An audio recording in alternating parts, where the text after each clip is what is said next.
Dios les bendiga, hermanos y hermanas, en esta maravillosa tarde. Estamos alegres, ¿verdad? Bien, continuamos nuestro estudio en Romanos 10:12. ¿Lo tienen? Leemos en el nombre del Padre, del Hijo y de su Santo Espíritu. Porque no hay diferencia entre judío y griego, pues el mismo que es Señor de todos es rico para con todos los que le invocan.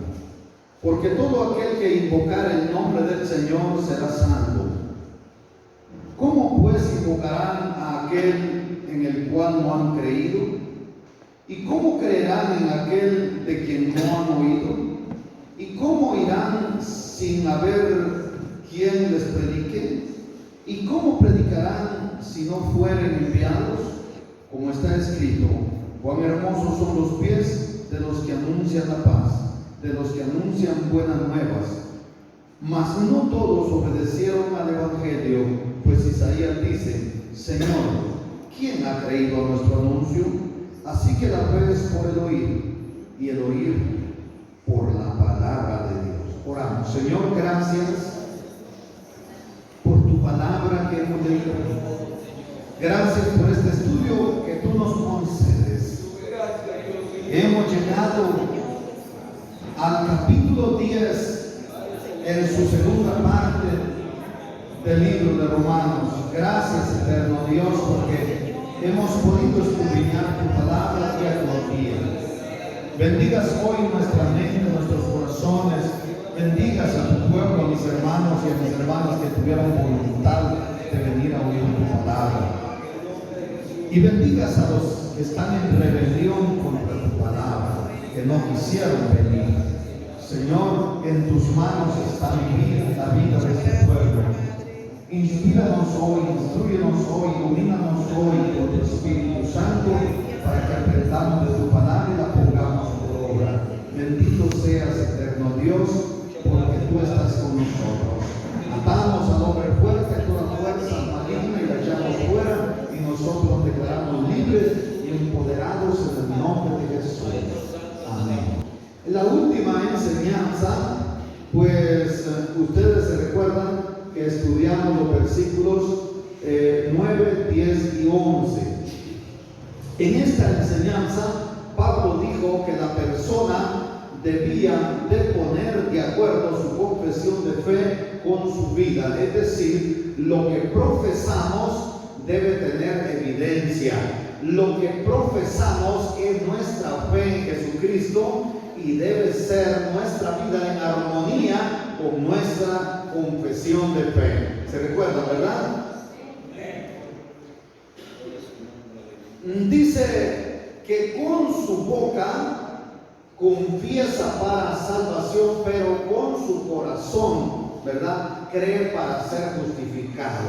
Esto es la enseñanza anterior. Es decir, su boca y su corazón deben estar en completa armonía, expresando lo que creemos, expresando lo mismo. Es entonces con el corazón que se cree, ¿verdad? El corazón implica la totalidad de nuestra personalidad. Dicho en otras palabras, es la totalidad de nuestro ser. Dijimos que hay algunas personas que dicen algo con sus bocas, profesan algo con su boca, predican inclusive con su boca aquí en el altar y en cualquier otro púlpito, y su vocabulario es piadoso y es devocional a Dios, pero sus corazones están lejos de Dios, porque su actitud, porque sus acciones, porque sus obras son contrarias a la palabra de Dios. Es decir, no viven en armonía con lo que predican, ¿verdad? Porque sus obras o sus frutos delatan a esa persona como impía. Entonces no basta con predicar, no basta con actuar como evangélico en el púlpito. Es necesario dar frutos dignos de arrepentimiento. Amén. Denle fuerte el aplauso al Señor.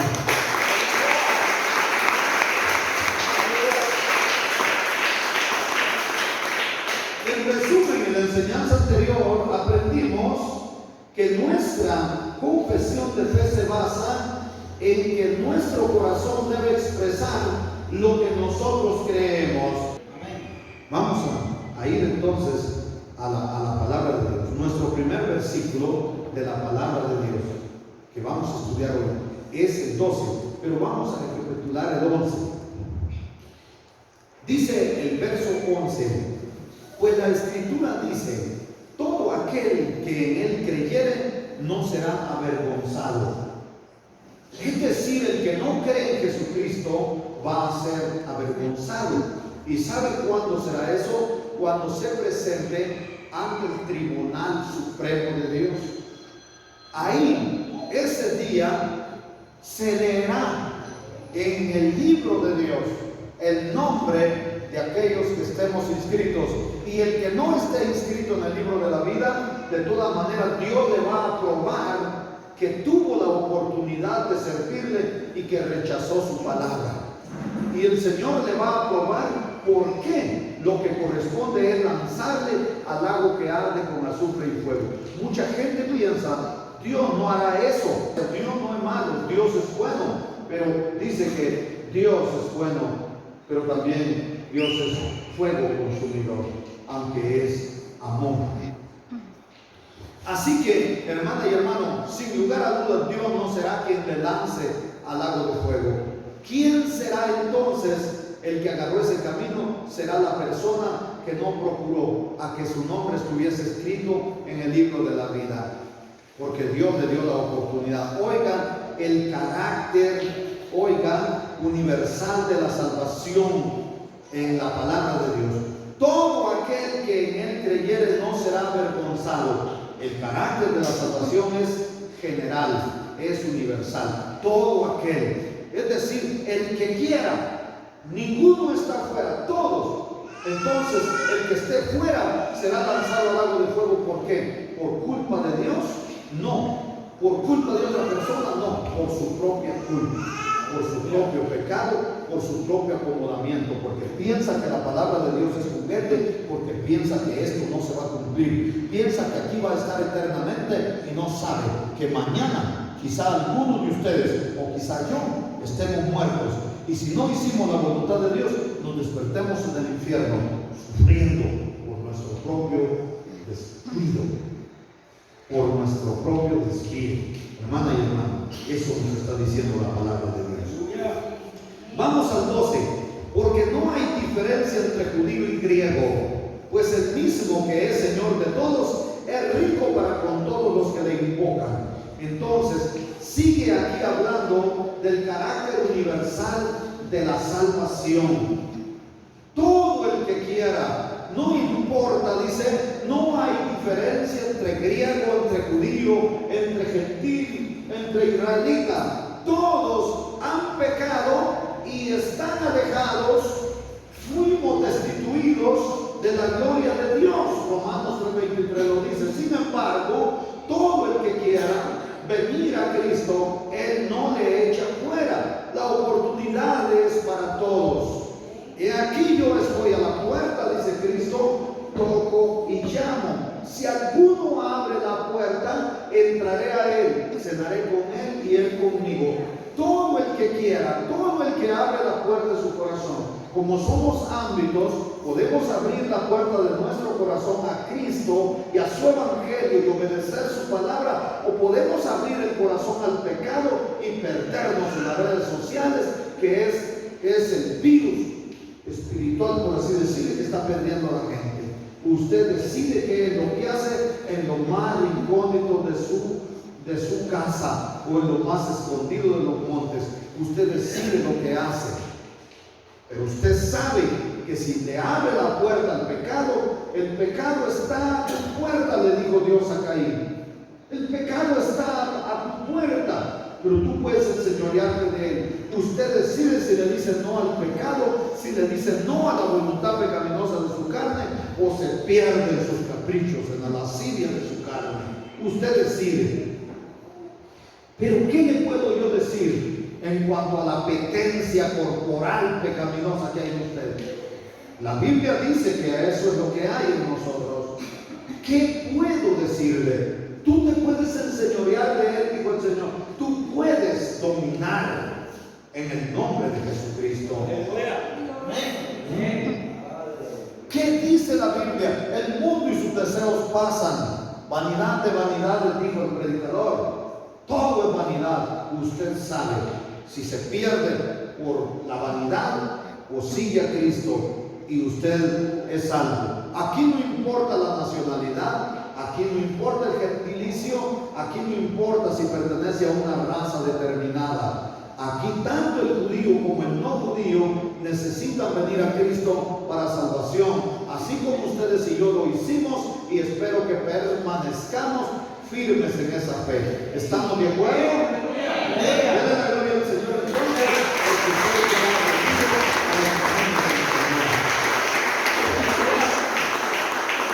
Juan 14:6 dice: yo soy el camino, la verdad y la vida, y nadie viene al Padre si no es por mí. Nadie llegará al Padre si no es por mí, porque hay un solo mediador entre Dios y los hombres. Así que no hay otra forma de obtener la salvación. No hay otro camino. No hay otro medio. Él es el único mediador entre Dios y los hombres. No importa qué ritos practique la gente o ceremonias del Antiguo Testamento o aquellas personas que quieren ser salvos por medio de la ley, ni porque pertenezcan, valga la redundancia, a una raza determinada. La salvación se ofrece a todas las personas en base a la misericordia de Dios por medio de la fe en Jesucristo, ya que solo por su gracia podemos ser salvos. En el versículo 13 del capítulo 10 se sigue hablando de la salvación presente para el judío y para el no judío, es decir, todos sin excepción alguna hay una forma de salvación. Verso 13: porque todo aquel que invocare el nombre del Señor será salvo. Seguimos hablando del carácter universal de la salvación, y este pasaje es que Pablo está citando a Joel en el capítulo 2 y en el versículo 32, ¿verdad? Y se está refiriendo al Antiguo Testamento para reforzar su argumentación en el versículo 12 de que la salvación es por fe en Jesucristo. Además, miren ustedes, en estos versículos él desea aclarar que tanto el judío como el gentil necesitan invocar el nombre del Señor Jesucristo para ser salvo. No se debe hacer nada más como ellos pretendían, que a través de la circuncisión, que a través de los ritos religiosos. No necesitaban hacer otra cosa más que confesar que Jesús es el Señor y que Dios le levantó de los muertos, y confesar su pecado delante del Señor, venir ante Él, ante el único mediador entre Dios y los hombres para ser salvos. El invocar el nombre del Señor quiere decir creer en el Señor Jesucristo como nuestro único y suficiente Salvador. Versículo 14, y leamos de una vez el 15 y el 16 si quiere. ¿Cómo pues invocarán a aquel en el cual no han creído? Entonces, como el pueblo se creía religioso, creían que podían ser salvos por otro medio, y haciendo hoy una comparación con lo de la religión tradicional, usted les evangeliza y dice: no, es que nosotros ya hemos creído en Jesucristo. Reciba a Cristo como su único y suficiente Salvador. ¿Qué dice? Ya nosotros lo recibimos. Pero eso no es verdad, porque sus frutos denotan que no han recibido a Jesucristo. Y Pablo está confrontando a unos religiosos en una condición semejante, y dice: ¿cómo pues invocarán a aquel en el cual no han creído? ¿Y cómo creerán en aquel de quien no han oído? ¿Y cómo irán sin haber quien les predique? ¿Y cómo predicarán si no fuesen enviados? Y como está escrito: cuán hermosos son los pies de los que anuncian la paz, de los que anuncian buenas nuevas. Ustedes saben que el Evangelio son buenas nuevas de salvación. Solo mediante Cristo y después de Cristo es que se traen buenas nuevas de salvación. Pablo demostró que había que haber mensajeros que tuvieran credenciales de Dios, es decir, mensajeros genuinos enviados de parte de Dios, que creyeran en Dios y que hicieran creer a la gente de que se les predicaría las buenas nuevas y que era mediante Jesucristo, por la misericordia de Dios, que serían salvos. Esto es predicadores que tengan credenciales de Dios. Él sigue una secuencia lógica aquí en el versículo 14 y 15, y ustedes ven una serie de preguntas y dice que los predicadores deben ser enviados para que el pueblo pueda oír, a fin de que crean. De otro modo no habrían predicadores genuinos. De otro modo, ¿cómo pues podían invocar el nombre del Señor? Era necesario hacer el procedimiento establecido por Dios y dado por Cristo para ser salvo. Mucha gente está agarrando caminos equivocados y está haciendo prácticas extrañas pretendiendo ser salvo por otro medio, pero no hay otra forma, no hay corredentores, solo hay un redentor, no hay co-salvadores, solo hay un salvador. No hay rito que pueda purificar a nadie más que la sangre de Cristo. La palabra de Dios, Jesucristo le dijo a sus discípulos: vosotros ya estáis limpios por la palabra que habéis oído. Pero hermana y hermano, hoy gran parte de la iglesia está en rebelión contra Dios, está contra su palabra. Hermana y hermano, aquí hay un buen número de hermanos de Monte Sinaí. Yo estoy satisfecho con esta asistencia. Es bastante la gente que hay aquí, pero es muy poquito el número presente comparado con todos los que somos del Monte Sinaí. Es mucha la gente que falta, y la gente sabe que el día jueves y el día domingo se habla de la palabra de Dios, pero ¿por qué no vienen? Porque no quieren ser confrontados, porque no quieren ser exhortados, porque quieren oír 10 minutos de predicación nada más y solo quieren oír una pequeña charla que les diga que el Señor les ha salvado, que son salvos y que son libres. Pero saben que hoy los voy a poner en tela de juicio, saben que hoy los voy a confrontar con la palabra, y saben también que la palabra primero me confronta a mí, porque así está escrito: predicador, predica.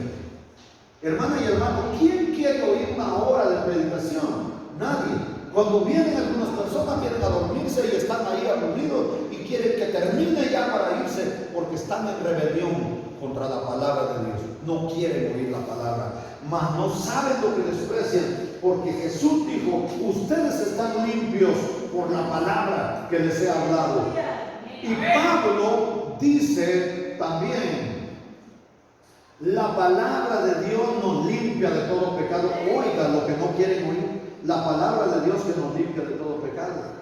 ¿Y cómo les va a limpiar la palabra de Dios si no leen la Biblia, no leen la palabra de Dios, la guardan? Y hay quienes solo la tienen en la mochilita durante todos los días que no vengan al culto, y ya solo jalan su mochila porque saben que ahí está su Biblia, y la traen, y aquí ni encuentran el pasaje.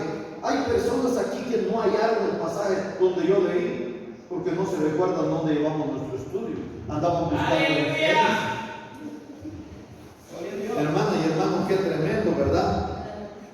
Así que Pablo afirmó este elemento de lógica citando a Isaías 52:7, y dice: cuán hermosos son sobre los montes los pies de los que traen alegres nuevas, del que anuncia la paz, del que trae nuevas de bien, del que publica salvación, del que dice a Sión: tu Dios reina. Esto fue lo que dijo Isaías, y Pablo lo cita para afianzar, para confirmar y para por así decirle, fundamental en el Antiguo Testamento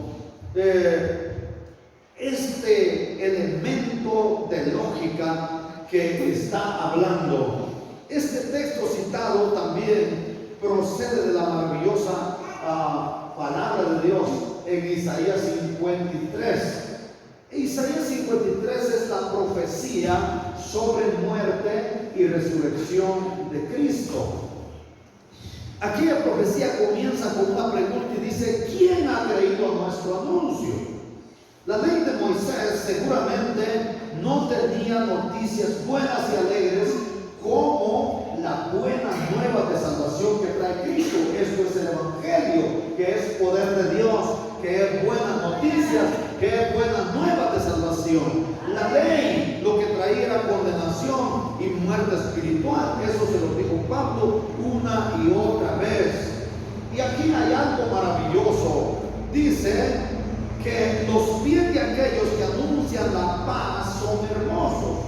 Cuán hermosos son los pies de los que anuncian la paz, de los mensajeros del Señor. Y cuando, hermana y hermano, nosotros predicamos la palabra de Dios, estamos en ese estatus, porque es importante predicar la palabra de Dios a aquellos que la necesitan. Aunque lamentablemente en este tiempo la mayoría de personas no quieren oír de la palabra de Dios. Si tienen un teléfono y aparece alguien ahí con un texto bíblico hablando la palabra de Dios, deslizan rápidamente para ir a ver pornografía. Y muchas personas de ustedes lo hacen. Hermanos, nosotros porque tienen un concepto equivocado de la pornografía. La pornografía es todo aquello que se refiere a erotismo.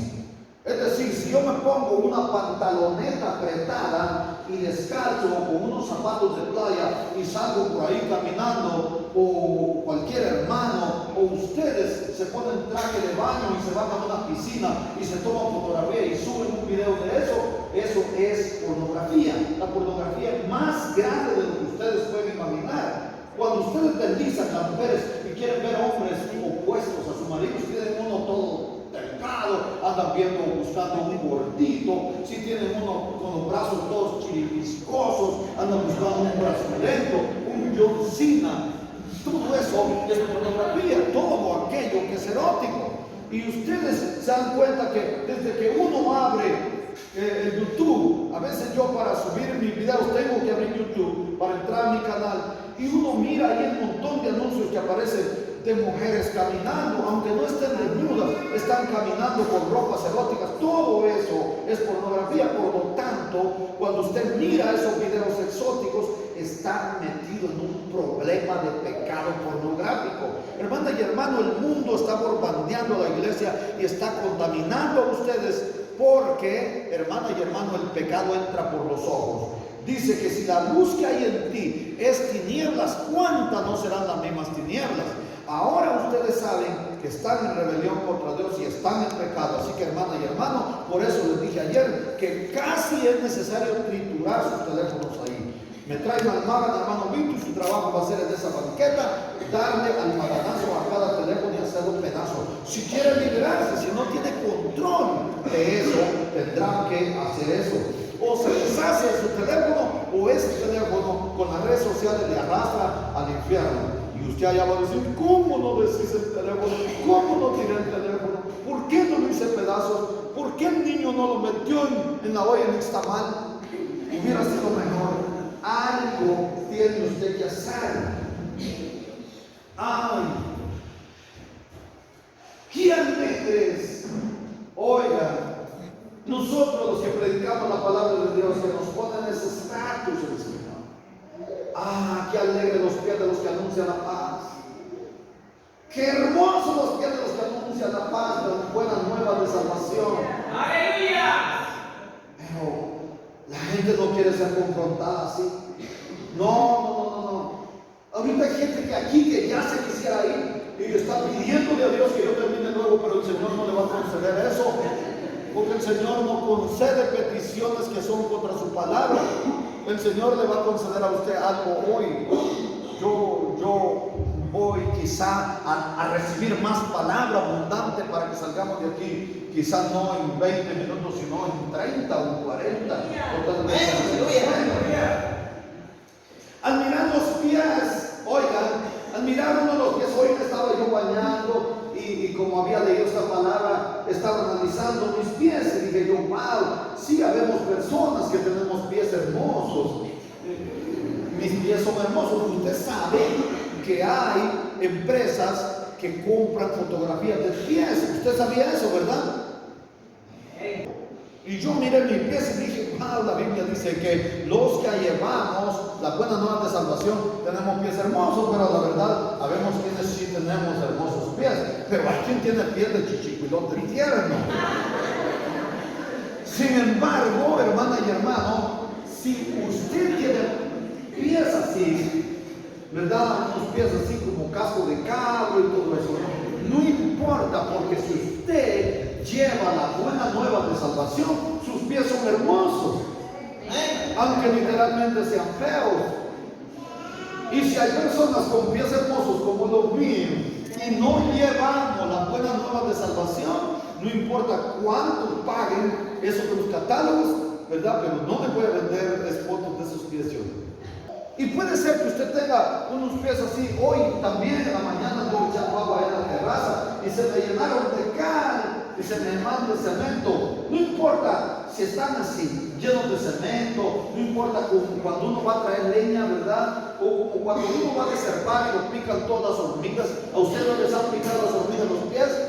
Mayormente que yo cuando voy a reservar para estar fresco me voy con kites y estoy deservando y me han picado cientos y miles de hormigas. Algún día hice cuentas que en la semana me picaron 85,000 hormigas, ¿verdad? Según el porcentaje calculé que me picaron diario. Entonces dije yo, wow, me picaron 85,000 hormigas. Y tanto así que me apareció una alergia por tanto piquete de esos insectos que son muy terribles. Pero no importa cómo estén tus pies, picados de las hormigas, de los zancudos, de todo cuando se los quita para trabajar, o espinados cuando le pasan la espina en la rosa, en el batal. Hermana y hermano, cuán hermosos son los pies de los que llevan buena nueva, de los que anuncian la paz. ¿Y quién fue el que dijo la paz les dejo, mi paz os doy? Fue Cristo, ¿verdad?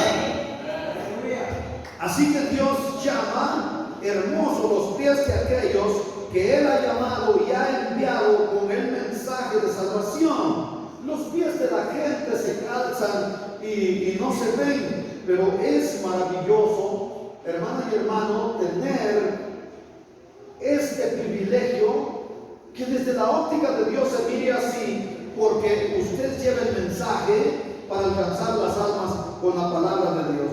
Es maravilloso tener pies que el Señor ha llamado hermosos, por cuanto usted es un mensajero, es una mensajera. Cuán importante es entonces que usted predique la palabra de Dios, aunque la gente no quiera recibir la palabra de Dios. Usted predíquela. Porque oiga lo que sigue diciendo, mas no todos, dice el verso 16, obedecieron al Evangelio. Pues Isaías dice, Señor, ¿quién ha creído nuestro anuncio?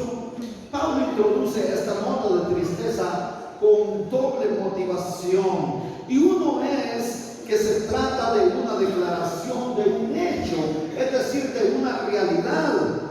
Porque les acabo de hacer una comparación de porcentajes de entre los presentes y de entre los miembros o integrantes de la presencia de Dios, que vemos aquí un buen número. Sin embargo, comparado con todos los que somos, habemos muy poquitos ahora.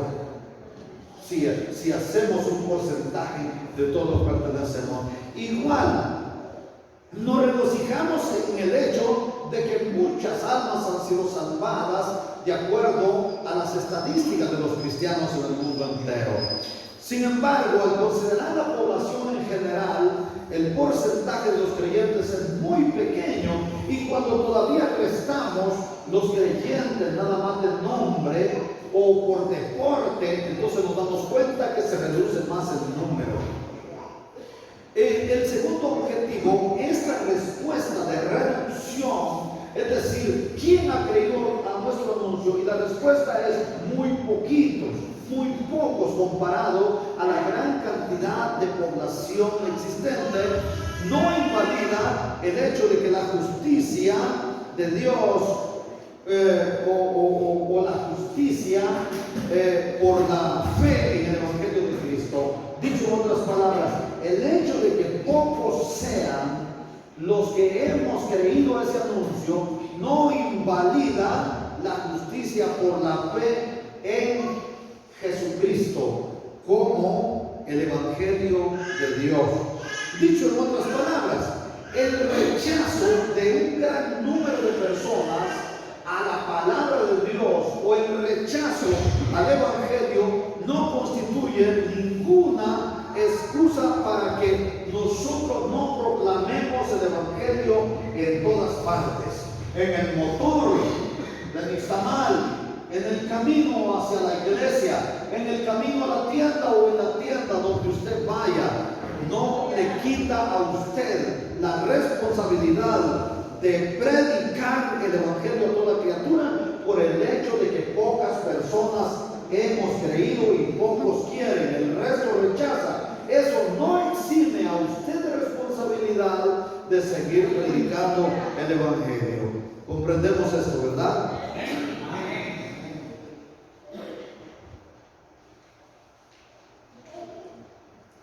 Vamos al verso 17. Así que la fe es por el oír y el oír por la palabra de Dios. ¿Qué es lo que en realidad estamos encontrando aquí? El método de Dios para salvar. La fe no viene por medio de la predicación de filosofía o de psicología o de motivación personal. No. Es mediante la predicación de la palabra de Dios. Mientras el hombre y la mujer no escuchen la palabra de Dios, no puede ser salvado. La fe viene por el oír, pero no viene por el oír cualquier cosa, sino por el oír la palabra de Dios. Pero entonces, hermana, ¿será que la persona que la oyó predicar a usted ya tiene fe? ¿O quien me oyó predicar a mí en las redes sociales? ¿O a usted? ¿O quien nos escuchó en un velorio o en una fiesta de acción de gracias ya tiene fe? No, porque también la persona tiene que actuar sobre lo que oye, tal como usted lo hizo. Usted oyó la palabra de Dios y vino a los pies de Cristo, pero la fe viene por el oír la palabra de Dios. No se trata simplemente de oír un informe, de oír un testimonio, o como así una persona que yo conozco que veía videos terribles o escuchaba canciones o escuchaba cosas muy malas y después, por último, antes de acostarse, decía: esa alabanza, pásemela, esa alabanza está bien para que yo la ponga cuando me estoy quedando dormido para tener paz en mi sueño. No se trata de eso, sino se trata de oír el mensaje del Evangelio. Se trata de la persona y de la obra de Cristo. Se trata de oír la buena nueva de salvación. Así que cuán importante es que el mensajero también viva según la palabra de Dios, porque de la palabra de Dios viene la fuerza interior y el poder exterior. Cuando el enemigo viene contra nosotros, lo que busca es qué tanta palabra de Dios hay en nosotros, conocimiento de palabra de Dios, pero también cuánta práctica de la palabra de Dios, de obediencia a la palabra de Dios. Por eso dice que debemos crecer, dice Pablo, en el conocimiento de la palabra de Dios. Pero ¿qué tanto ha crecido usted en el conocimiento de la palabra de Dios? ¿Qué tanto ha crecido la iglesia en el conocimiento de la palabra de Dios? Si ha dejado de leer su palabra, ha dejado de amar su palabra, ¿por qué no llega al día en que tiene que aprender la palabra de Dios? Porque está en rebelión contra la palabra de Dios. Entonces, ¿cómo puede crecer? Entonces, hay disminución. Entonces, en lugar de ir para arriba, va para abajo. ¿Y abajo qué es lo que hay? El infierno. Qué terrible, ¿verdad? Vamos al verso 18. Pero digo, ¿no han oído? Antes bien, por toda la tierra ha salido la voz de ellos, y hasta los confines de la tierra sus palabras. Estas palabras cobran vida hoy día o en la actualidad, porque, hermana y hermano, es cierto que las redes sociales están consumiendo a gran remanente de la iglesia, que se está perdiendo, que no tiene autodominio y se está perdiendo en lo oculto, en lo más incógnito de sus casas. Pero también la radio, aquí hablamos, mi hermano Rubén tiene un programa que se llama Son de Justicia, mi hermano Dirgo en una ocasión abrió un programa que se llama Rescatando Almas para Cristo, mi hermano Mario lo siguió y hasta yo estuve metido también ahí, teníamos en Radio Unción, en Idea Maranata, y ahora mi hermano Mario sigue con Rescatando Almas para Cristo en Idea Maranata, y abrió un grupo de WhatsApp que se llama Rescatando Almas para Cristo, donde predican bastantes personas, como mi hermano Marco Paul, como mi hermano Sierra Víctor, y ahí hay varios, mi hermano Godoy Nerio, Jorge Aguilar se llama Sierra Víctor, y allí predican varios hermanos. Entonces, también hoy en las redes sociales nosotros transmitimos los mensajes de salvación. Así que, hermana y hermano, podemos decir que la radio, la televisión y las redes sociales son un medio excelente para extender la palabra de Dios hasta los confines de la tierra. Entonces, hoy podemos decir que esta palabra cobra vida porque está llegando hasta los confines de la tierra. ¿Hasta dónde se ha oído su voz? Hasta los confines de la tierra. Hasta allá se ha oído la voz de ellos, hasta los fines de la tierra se han oído sus palabras. No ha cesado la predicación del Evangelio.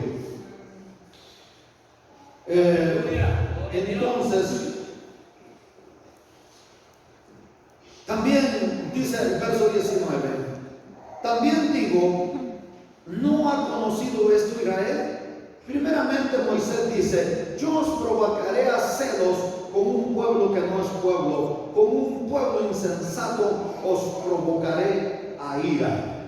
Oigan, aquí está hablando acerca de nosotros los gentiles. A lo suyo vino y los suyos no le recibieron, mas a todos los que le recibimos nos dio potestad de ser. Oiga qué privilegio tan grande. Aquí está citando Pablo a Deuteronomios 32:21, ¿verdad? Y vemos que por la gracia de Jesucristo hoy día Dios está llamando de entre los no judíos a un pueblo para su nombre, y ustedes son ese pueblo, son parte de ese pueblo. Yo soy parte de ese pueblo, y ahora nosotros tenemos el privilegio de invocar su nombre, de servirle y de llamarnos hijos de Dios. Así que aquel pueblo es provocado a ira, pero dice un pueblo que no le había conocido. E Isaías dice, verso 20, resueltamente, fui hallado de los que no me buscaban, me manifesté a los que no preguntaban por mí. Claro, aquí sigue citando a Isaías 65:1 y Pablo nos modifica un poquitito, pero oiga lo que dice el texto original. Yo me dejé buscar por los que no preguntaban por mí y fui hallado por los que no me buscaban. Dije a gente que no invocaba mi nombre, aquí estoy, aquí estoy. La Reina Valera dice, heme aquí. Así que Isaías está prediciendo la salvación de los no judíos, es decir, de la iglesia que fue lavada con la sangre de Cristo. Estoy hablando de ustedes y de mí. Esos pueblos de toda la tierra que se encontraban en oscuridad espiritual hallaban a Cristo, y en nuestra época, en nuestra era, nosotros hallamos la luz verdadera. La luz es Cristo. Él dijo, yo soy la luz del mundo, y el que a mí viene jamás andará en tinieblas. Y después dijo, ustedes son la luz del mundo. Así que ustedes y yo estábamos en tiniebla, pero hemos hallado la luz. Y aunque no es luz propia, nosotros ahora, porque Cristo mora en nosotros, también somos luz. Denle la gloria al Señor.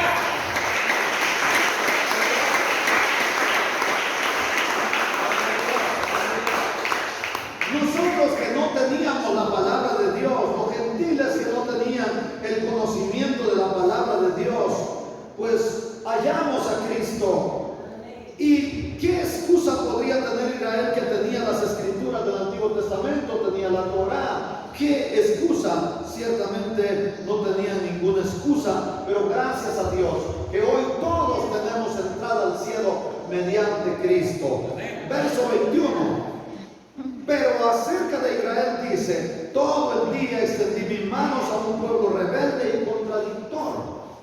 Aquí finaliza el capítulo 10 con esta declaración muy triste para Israel y que también entristece a la iglesia. Hermana y hermano, usted ha tenido que estar con manos levantadas por un largo tiempo.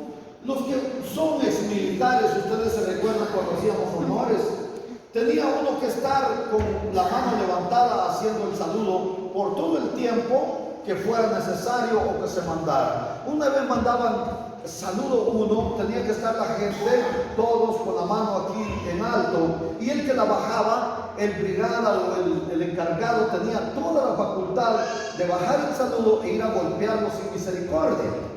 Y hermana y hermano, era muy difícil perdurar tanto tiempo con la mano en alto.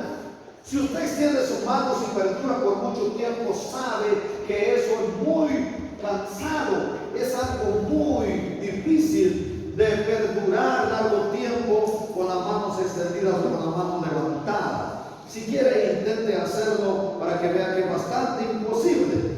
Y siendo esta una de las cosas más agotadoras, una de las actitudes o las acciones o de las posiciones más agotadoras, la Biblia nos está diciendo que hay un reclamo de Dios aquí para Israel, y dice Dios: todo el día extendí mis manos a un pueblo rebelde y contradictor. Oigan, hay fundamento en la Biblia de que mucha gente intentó perdurar necesariamente con las manos arriba o extendidas por mucho tiempo. En Éxodo 17, 9 al 12, vemos ahí cuando Moisés tiene necesariamente que subir al collado, a la colina, y le dice a Josué: escoge hombres valientes que vayan a pelear contra Amalek, tú los llevarás. Yo subiré a la colina, y Aarón van con él. Y Moisés extendía sus manos en lo alto, y mientras él mantenía sus manos extendidas, dice la Biblia que Josué y los hombres elegidos aplastaban, ganaban a los amalecitas la guerra. Pero cuando Moisés bajaba las manos, entonces prevalecían los de Amalek. Entonces, ¿qué hace con Aarón? Van y traen una piedra, y como Moisés está cansado, la colocan bajo él, y Moisés se sienta con las manos extendidas para que Israel prevaleciera contra Amalek. Sin embargo, aún así era difícil mantener las manos extendidas o al frente. Entonces, ¿qué hace? Sostenía una mano y Aarón sostenía la otra mano, y así perduró hasta que acaba el día. Y dice que Josué con los hombres elegidos van y deshacen a Amalek. Entonces la victoria es permanecer con las manos extendidas hacia el cielo. Sin embargo, es algo que cuesta, y allí está, hermana y hermano, el significado de lo que cuesta perdurar haciendo la voluntad de Dios o dirigiéndonos a Dios. Por eso es que a la gente le cuesta orar, le cuesta reverenciar a Dios, le cuesta darle la gloria a Dios. Primero se abandonan a la voluntad pecaminosa de su carne. Pero vean ustedes, Aarón tuvo que sostener sus manos porque se cansó. Y Dios dice: todo el día yo extendí mi mano a Israel, todo el día a un pueblo desobediente y rebelde. Hermana y hermano, aquí encontramos una declaración que denota la realidad de cuán bondadoso ha sido Dios con la nación de Israel. Sin embargo, Israel se rebeló, endureció su corazón, y encontramos, mucho tiempo después, escrito aquí en el libro de Hechos, ¿verdad? 7, 51 al 53, cuando Esteban está declarándole lo que es Israel, está reprochando su actitud, y entonces dice que vienen para lapidarlo. Y ¿sabe qué fue lo que más les enojó a ellos y que crujían los dientes contra Esteban? Fue cuando dijo esto, Hechos 7:51 al 54, duros de cerviz, miren, incircuncisos de corazón y de oídos, vosotros resistís siempre al Espíritu Santo como vuestros padres, así también vosotros. ¿A cuál de los profetas no persiguieron vuestros padres y mataron a los que anunciaron de antemano la venida del justo, esto es Jesucristo, a quien vosotros ahora habéis entregado y matado, vosotros que resistís al Espíritu Santo, y vosotros que habéis recibido la ley por disposición de ángeles, no la guardasteis? Y dice que por esto crujían los dientes contra él. ¿Se da cuenta usted? Hay tantas declaraciones en la palabra de Dios que afianzan lo que está describiendo aquí Pablo, que ya estaba escrito en cuanto a Israel. Yo extendí todo el día mi mano, pero vosotros sois rebeldes, ¿verdad? Sois contradictores, resistís al Espíritu Santo, no obedecéis a los mandamientos de Dios. Entonces voy a concluir haciendo una aplicación a la palabra y diciendo que esta actitud de rechazo no se limita solamente a Israel. Hoy día mucha gente está en rebelión contra Dios, y aún parte de la iglesia está en rebelión contra la palabra de Dios, a pesar de que Dios, oiga, ha extendido sus manos en este mundo. Mucha gente se niega a escucharlo, mucha gente rechaza su palabra y la oferta de salvación. Es Dios tan paciente que, teniendo poder para demoler este mundo, para deshacerlo, no lo ha hecho, hermana y hermano, sino que pacientemente el Señor ha estado esperando que se llegue el día glorioso de la redención de los santos. Él esperará el día. No es como mucha gente dice, es que el Señor no ha venido porque hay muchos que no se han arrepentido. Eso no dice la palabra de Dios. La gente va de mal en peor, y Dios no está esperando que el malvado se arrepienta. Dice que está esperando que se predique la palabra de Dios en todo el mundo. Así dice Mateo 24:14. Y será predicado este evangelio del reino para testimonio en todo el mundo, a todas las naciones, y entonces vendrá el fin. No es hasta que todos los malvados que no quieren oír su palabra se arrepientan, sino hasta que se predique el evangelio y todos sean responsables delante de Dios y no tengan excusa. Y ustedes, pueblo de Dios, no tienen excusa. Si mañana amanecen con la lengua de fuera, con la lengua toda blanca y los ojos volteados y saltados, y así con una cara espantosa de muerto, y ustedes mañana, oiga, se despiertan del infierno, excusas no tienen porque oyeron la palabra de Dios. Responsables son de su alma, responsables son de su vida. He llegado al final de